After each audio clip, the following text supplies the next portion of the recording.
Hello everyone, welcome back to your history class. I am Swamya and I am your history expert. हम कर रहे थे history का chapter number 2 Kings, farmers and towns, जिसका आज हम पार्ट 3 कंटिन्यू करने वाले हैं. सो आइए देखते हैं. आज का फर्स्ट टॉपिक हमारा जो रहेगा वो है पॉपुलर परसेप्शंस ऑफ किंग्स. यानी कि हम देखेंगे कि क्या जो सब्जेक्ट्स यानी कि जो एक पर्टिकुलर एरिया के जो कॉमन पीपल होते थे वो वहां के किंग के बारे में या रूलर के बारे में क्या परसेप्शन, क्या सोच रखते थे या फिर क्या सोचते थे. What did subjects think about their rulers, यानी कि जो कॉमन पीपल होते थे वो अपने रूलर्स या किंग्स के बारे में क्या सोचते थे.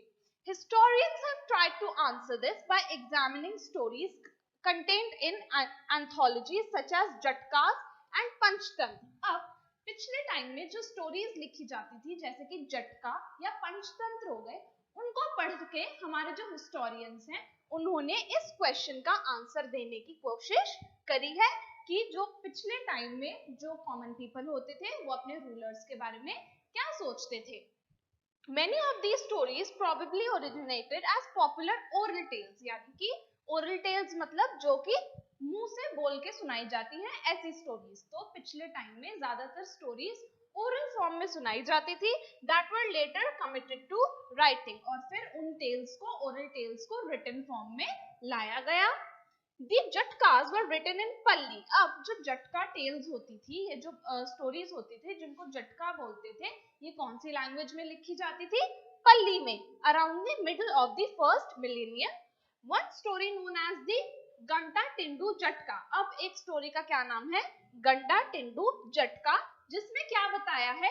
Flight of the subjects. Flight मतलब दुख, यानी कि वहां के जो कॉमन पीपल थे इस स्टोरी में उन कॉमन पीपल का दुख बताया गया है. ऑफ अ विकेड किंग, और उस जगह को कौन रूल करता था? एक विकेड यानी कि एक बहुत बुरा किंग था जो कि उस जगह को रूल करता था, और वहां के लोग बहुत ज्यादा दुखी थे, बहुत ज्यादा परेशान थे. These included elderly women. अब वहां के जो कॉमन पीपल थे यानी कि वहां की जो प्रजा थी उनमें कौन कौन थे? एल्डरली वुमेन यानी कि बूढ़ी औरतें, and main, cultivators, herders, village boys and even animals. तो यानी कि एक तरीके से हम कह सकते हैं ये सारे कैरेक्टर्स थे उस विलेज के या उस स्टोरी के जो उसमें डिस्क्राइब है. When the king went in disguise. अब डिस्गाइज का क्या मतलब होता है? अपना भेष बदल के जब एक दिन किंग कहाँ गया? विलेज में गया, ये जानने के लिए कि जो उसके सब्जेक्ट्स यानी कि जो उसके प्रजा है वो उसके बारे में क्या सोचते हैं. तब उसको क्या पता चला कि each one of them cursed him, यानी कि सबने उसको बहुत ज्यादा कोसा, सबने उसको बहुत ज्यादा बुरा भला कहा. किस लिए? अपनी मिजरीज के लिए. यानी कि उन्होंने क्या कहा कि आप हमें इतना ज्यादा दुखी रखते हैं, मतलब हमारा किंग, हमें बेसिकली वो किंग को पहचान नहीं पाए क्योंकि उसने अपना भेष बदला हुआ था. तो उन्होंने उन लोगों से जाके पूछा कि आपका किंग कैसा है, क्या सोचते हो आप अपने किंग के बारे में. तो अब उनको तो नहीं पता था कि यही हमारा किंग है जो भेष बदल के आ गया है. तो उन लोगों ने सब कुछ सच सच उन्हें बता दिया कि हमारा किंग बहुत बुरा है, हमें बिल्कुल भी खुश नहीं रखता और हम बहुत ज्यादा परेशान है. यानी कि उन्होंने अपनी सारी मिजरीज के बारे में बता दिया. उन्होंने और क्या कंप्लेन की? That they were attacked by robbers. उन्होंने बताया कि रॉबर्स रात को आके, रॉबर्स यानी कि जो चोर या डाकू होते हैं वो रात को आके हमें अटैक करते हैं, और जो टैक्स कलेक्टर्स होते हैं वो दिन में आके हमें दुखी करते हैं. To escape from this situation, people abandoned their village. तो अब इस सिचुएशन से बचने के लिए वो लोग abandon मतलब छोड़ के जाने लगे उस विलेज को, and went to live in forest, और जंगलों में जाकर रहने लगे.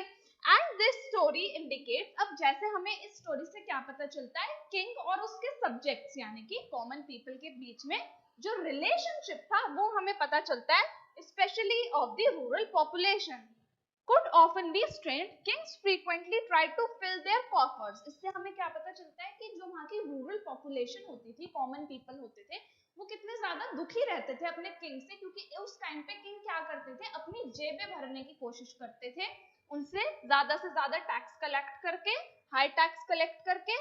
And peasants particularly found such demands oppressive. और जो पीजेंट्स यानी कि स्मॉल फार्मर्स होते थे उनको ये डिमांड्स बहुत ज्यादा ऑप्रेसिव लगती थी, बहुत ज्यादा परेशान करती थी. इसी वजह से जो फॉरेस्ट में जाना उनके लिए एक लौता ऑप्शन उस टाइम बच जाता था, और वो छुप के कहाँ भाग जाते थे, फॉरेस्ट में भाग जाते थे। और यही सब किस में बताया गया है, जटका टेल्स में बताया गया है, जटका स्टोरी में यही सब हाईलाइट किया गया है। अब हमारा जो नेक्स्ट टॉपिक है वो है स्ट्रैटेजीज फॉर इंक्रीजिंग प्रोडक्शन, यानी कि पिछले टाइम में कौन कौन सी ऐसे स्ट्रैटेजीज का यूज लोग करते थे जिससे कि वो अपने एग्रीकल्चरल प्रोडक्शन को बढ़ा पाए। One such strategy was the shift to plow agriculture, यानी कि पिछले टाइम में क्या करते हैं, प्लो एग्रीकल्चर को उन्होंने अडॉप्ट किया, जिसकी वजह से क्या हुआ, जो कि कहाँ प्रैक्टिस किया जाता था, गंगा और कावेरी रिवर के पास के जो एरियाज थे वो बहुत ज्यादा फर्टाइल थे। क्यों? क्योंकि वो रिवर के पास थे। तो इन एरियाज में स्पेशली ये चीज प्रैक्टिस होने लगी ताकि अपने एग्रीकल्चर प्रोडक्शन को बढ़ाया जा सके। द आयरन टिप प्लोशेयर, अब एक टूल होता था जो कि आयरन टिप से बना होता था, वो जनरली यूज किया जाता था to turn the alluvial soil in areas which had high rainfall, यानी कि किन एरियाज में जहाँ पे रेनफॉल बहुत ज्यादा होती थी वहां पे सॉइल को टिल करने के लिए इस टूल का यूज किया जाता था। Moreover in some parts of Ganga valley production of paddy was dramatically increased, और जो गंगा के पास कुछ एरियाज थे उनमें ज्यादा क्या उगाया जाने लगा, पैडी की प्रोडक्शन बहुत ज्यादा बढ़ गई। dramatically increased by the introduction of transplantation, although this meant back-breaking work for the producers.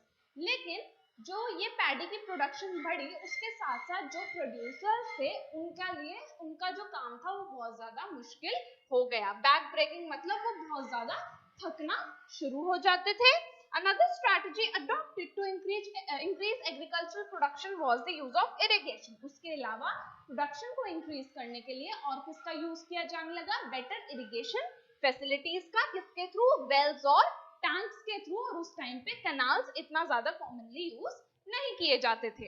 Communities as well as individuals organise the construction of irrigation work, यानी कि बहुत सारे कम्युनिटीज फॉर्म करके या फिर लोगों ने इंडिविजुअली भी क्या करना शुरू कर दिया था, कंस्ट्रक्शन ऑफ इरिगेशन वर्क, यानी कि इरिगेशन फैसिलिटीज को एडवांस करना शुरू कर दिया था। The latter usually powerful main including Kings, यानी कि उस टाइम पे जो पावरफुल लोग होते थे, जो पावरफुल मेन होते थे जिनमें किंग्स भी शामिल होते थे, often recorded such activities in inscriptions, और इन्हीं सब के बारे में किस में लिखा हुआ है, हमारे जो इंस्क्रिप्शंस हैं, जो स्क्रिबल टेक्स्ट हैं, उनमें ये सब मेंशन किया गया है कि कैसे उस टाइम मेन ने और वहाँ के किंग्स ने मिलकर अलग अलग स्ट्रैटेजीज अडॉप्ट करी और इरिगेशन को बढ़ाने की कोशिश करी।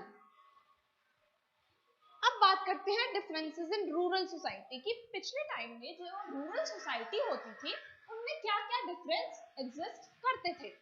Stories specially with the Buddhist tradition, अब अगर हम बुद्धिस्ट टेक्स्ट या फिर बुद्धिस्ट स्टोरीज की बात करें तो उनमें रूरल लाइफ को लेके क्या मेंशन है, refer to landless agricultural labours, यानी कि उन स्टोरीज में ज्यादा बताया हुआ है किसके बारे में, लैंडलेस एग्रीकल्चरल लेबरर्स, यानी कि ऐसे लेबरर्स जिनके पास अपना खुद का लैंड नहीं होता था, या फिर स्मॉल पीजेंट्स जो छोटे फार्मर्स होते थे, और किसके बारे में बताया है, लार्ज लैंड होल्डर्स के बारे में बताया जिनके पास बहुत ज्यादा लैंड होता था। The term Gahapati was often used in Palli text to designate the second and third categories, यानी कि जो स्मॉल पीजेंट्स होते थे और जो स्मॉल पीजेंट्स होते थे और लार्ज लैंड होल्डर्स होते थे उनको क्या कहा गया है, गहापति कहा गया है। The large land holders as well as the village headman, अब जो बड़े बड़े लैंड होल्डर्स होते थे और जो एक विलेज का हेड होता था, emerged as powerful figures, वो विलेज में बहुत ज्यादा पावरफुल माने जाते थे और उनका सारे कल्टीवेटर्स पे यानी कि सारे स्मॉल फार्मर्स पे कंट्रोल होता था। अर्ली तमिल लिटरेचर, अगर हम तमिल लिटरेचर की बात करें, जो कि स्पेसिफिकली अगर हम उसमें से संगम टेक्स्ट की बात करें, उसमें भी किसके मेंशन किया गया है, लार्ज लैंड ओनर्स का, जिनको क्या कहा जाता था, वेल्लर, प्लोमेन और उजवहर एंड स्लेव्स और अधिमाई, यानी कि ये सब कैटेगरी के जो डिवीजन है ये इन टेक्स्ट में किए गए हैं। It is likely that these differences were based on differential access to land.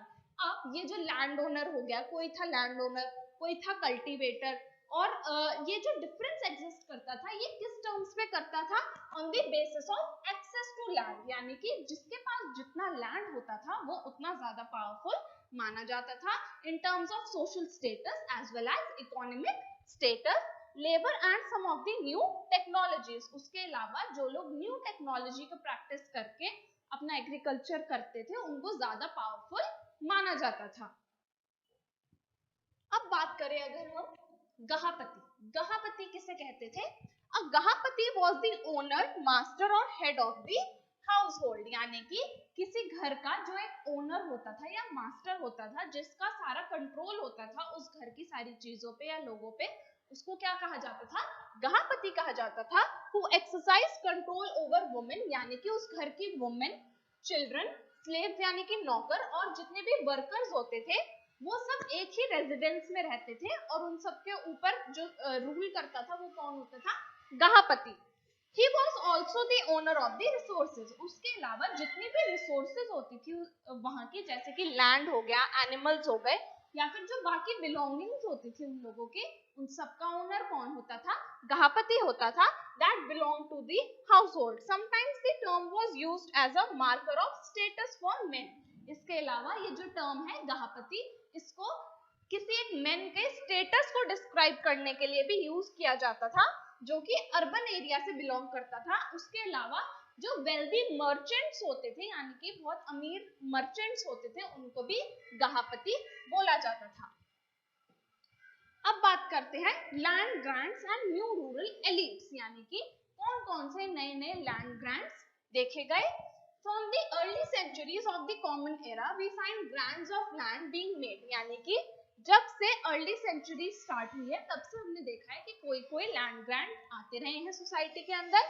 Many of which were recorded in inscriptions, और इनमें से काफी सारे लैंड ग्रांट्स का मेंशन हमारे इंस्क्रिप्शंस में किया हुआ है। Some of these inscriptions were on stone. अब इन लैंड ग्रांट्स के बारे में जो इंस्क्रिप्शन है वो कहाँ है? कुछ थे स्टोन पे और ज्यादातर किन पे थे? कॉपर प्लेट्स के ऊपर, which were probably given as a record of transaction to those who received the land. और ये किनको दिए जाते थे? जिनको वो लैंड मिलता था उनको ये कॉपर प्लेट पे एज अ रजिस्ट्री दे दिए जाते थे। Most inscriptions were in Sanskrit. अब ज्यादातर जो किस लैंग्वेज में लिखे गए इंस्क्रिप्शन? संस्कृत में, और ज्यादातर लोकल लैंग्वेज में लिखे गए हैं जैसे कि तमिल या Telugu. According to Sanskrit legal text, अगर हम संस्कृत लीगल टेक्स्ट की बात करें तो उनके हिसाब से women were not suppose to have independent access to resources such as land.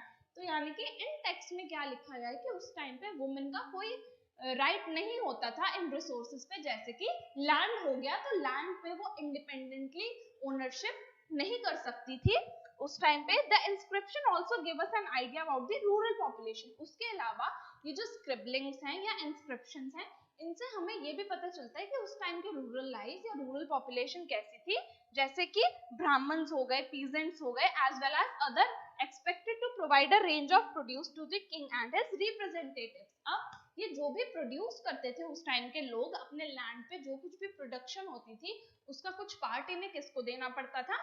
King को देना पड़ता था, as a form of tax भी कह सकते हैं आप।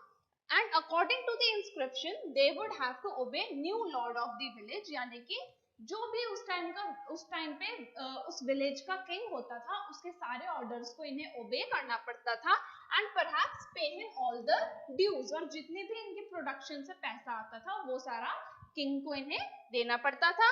There were regional variation in size of land donated, यानी कि ये अपना लैंड जो है वो इन किंग को डोनेट करते थे, लेकिन इसमें भी वेरिएशंस होती थी, ranging from small plots to vast stretches of uncultivated land, यानी कि जो कुछ रिच फार्मर्स होते थे वो बड़ा एरिया देते थे और जो पिटी या मार्जिनल फार्मर्स होते थे वो स्मॉल प्लॉट्स ही ऑफर कर पाते थे।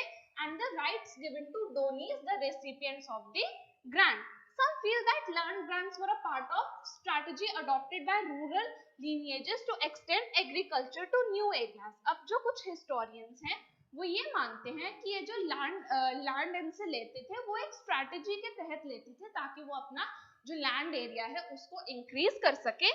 Others suggest that land grants were indicative of weakening political power. अब जो कुछ कुछ हिस्टोरियंस हैं वो ये मानते हैं कि उस टाइम पे किंग्स को कॉमन पीपल से लैंड या फिर लैंड ओनर से लैंड इसलिए लेना पड़ रहा था क्योंकि उनकी जो पॉलिटिकल पावर है वो बहुत ज्यादा वीक होती जा रही थी, as kings were ruling control of losing control over their samantas. They tried to win allies by making grants of land, यानी कि उन्होंने अपनी पोजीशन को मेंटेन रखने के लिए लोगों से लैंड लेना शुरू कर दिया.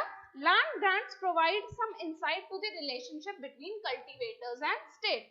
इन लैंड ग्रांट्स की वजह से ही हमें पता चलता है कि उस टाइम पे जो कल्टीवेटर थे और स्टेट मतलब किंग जो वहां का होता था उनके बीच में कैसा रिलेशनशिप एग्जिस्ट करता था. And with this we come to an end of our today's session. I hope आपने आज का सेशन एंजॉय किया होगा. लर्न करो के प्रीमियम सब्सक्रिप्शन में आपको मिलती है live classes from any time anywhere. आप कहीं से भी हमारी लाइव क्लासेस एंजॉय कर सकते हैं. उसी के साथ साथ आपको सारा स्टडी मटेरियल पीडीएफ के फॉर्मेट में अवेलेबल करवा दिया जाता है, तो आपको नोट्स की टेंशन लेने की बिल्कुल भी जरूरत नहीं है. साथ ही साथ आपको मिलती हैं पर्सनलाइज्ड स्टूडेंट्स रिपोर्ट्स जिसमें आप अपनी परफॉर्मेंस को खुद देख सकते हैं कि मैं कैसे परफॉर्म कर रहा हूँ या मैं कैसा परफॉर्म कर रही हूँ. उसी के साथ साथ अगर आपको अकेले पढ़ने में बोरिंग या मोनोटोनस फील होता है then don't you worry, because हमारे यहाँ हम आपको एक पीयर ग्रुप में एनरोल कर देंगे जहाँ पर आप अपने दोस्तों के साथ बैठकर आराम से पढ़ाई कर सकते हैं. साथ ही साथ अगर आप अपनी परफॉर्मेंस को खुद एनालाइज करना चाहते हैं तो हम आपको उसके लिए देते हैं लाइव टेस्ट, असाइनमेंट और क्विजेस, जिसके थ्रू आप अपनी परफॉर्मेंस को खुद एनालाइज कर सकते हैं कि मैं कैसा परफॉर्म कर रहा हूँ या मैं कैसे परफॉर्म कर रही हूँ. हिस्ट्री के आंसर्स कैसे देने हैं, आंसर्स को लेंथ कैसे देनी है, आंसर्स की फ्रेमिंग कैसे करनी है, इसी तरीके के सारे डाउट्स आपके क्लियर हो जाएंगे मेरे साथ इसी प्लेटफॉर्म पर. हमारा जो ऑफिशियल ऐप है लर्न करो द लाइव लर्निंग ऐप, उसको डाउनलोड कीजिए, हमें टेलीग्राम पर भी ज्वाइन कीजिए. इस चैप्टर के नेक्स्ट पार्ट में हम पढ़ेंगे टाउन्स और ट्रेड के बारे में. And now I shall see you in the next class. Till then take care, bye bye.